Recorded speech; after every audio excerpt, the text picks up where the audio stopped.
Welcome back, everybody. Today, we're going to do a little magic trick. We're going to make this man disappear. And then, we'll make him reappear with a newfound ability to grow or shrink to any size he wants to be. Let's get started by removing him from this beautiful waterfall scene. I'm going to use the Freehand selection tool to trace an outline around the man. There's not a lot of contrast between him and the background, so I think this is my best option to isolate and remove him.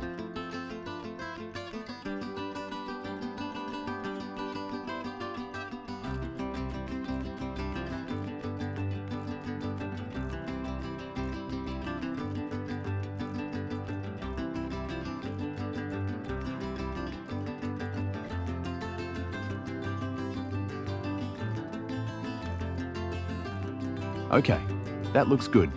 This is a destructive process, so I'm going to duplicate the image. I'll then select Command or Control C, then Command and Control V to copy and paste a duplicate man onto the scene. Next, I'll select the copy and move him over to the side a bit so I can work on removing his twin from the image.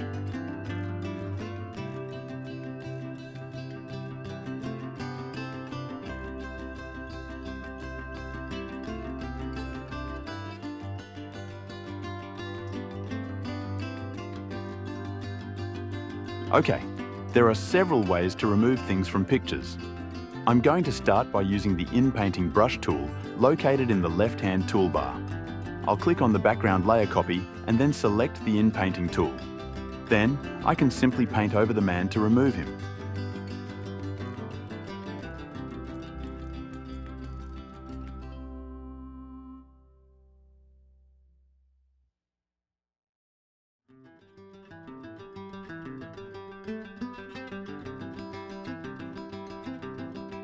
That did a pretty good job, but I can see some pretty obvious imperfections on the rock and in the waterfall where he was removed. Using the Inpainting tool again doesn't seem to work well. So let's try using the patch tool. It's in the left hand of my toolbar and looks kind of like a square band-aid. I'll select the tool and then draw an outline around the rock where it needs work. I'll move my cursor around the rock edge until I find another area of the rock that I can clone into the selection. That looks pretty nice. I'll do the same for this area of the waterfall.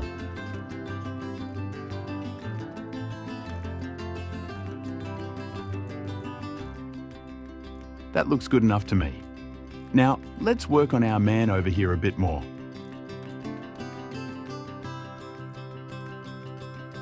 The light is coming from above and slightly in front of him. So, we're going to make a faint shadow to blend him in a bit more. I'll select the layer and then click Command or Control J to duplicate the layer. With the lower of the man layers selected, I'll right-click on the image and scroll down to Transform, and then flip horizontal.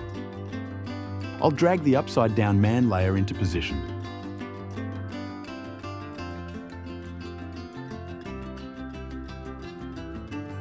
And then I'll go to the FX button at the bottom of the Layers panel and select Color Overlay. This will turn the selection black. Next, I'll click on the Perspective tool, which is the grid-shaped icon on the left side of my toolbar. We'll move the corner nodes around until the shadow looks like it's in the right spot. While I'm working on this, here's a tip. If you don't see any of the tool icon that I have in my toolbar, you can go to the menu at the top, select View, and then customize tools to drag and drop any tool you want onto the left toolbar. All right, where was I? Oh, yeah, now that I have my shadow in position, I'm going to give it a little blur by selecting the Live Adjustments button at the bottom of my Layers panel and then selecting Gaussian Blur. Around 10 or 11 pixels should do. Then, I'll lower the opacity of my shadow layer a bit to finish it off. That looks good. Here's the last thing. I'll group my man and shadow layers together by holding the Shift key while selecting both layer, right-clicking, and then scrolling down to select Group. Now, I can make him as big or as small as I want. Let me know in the comments below which you think looks better. Big man or little man? I'm not sure. Anyway, that's it for now.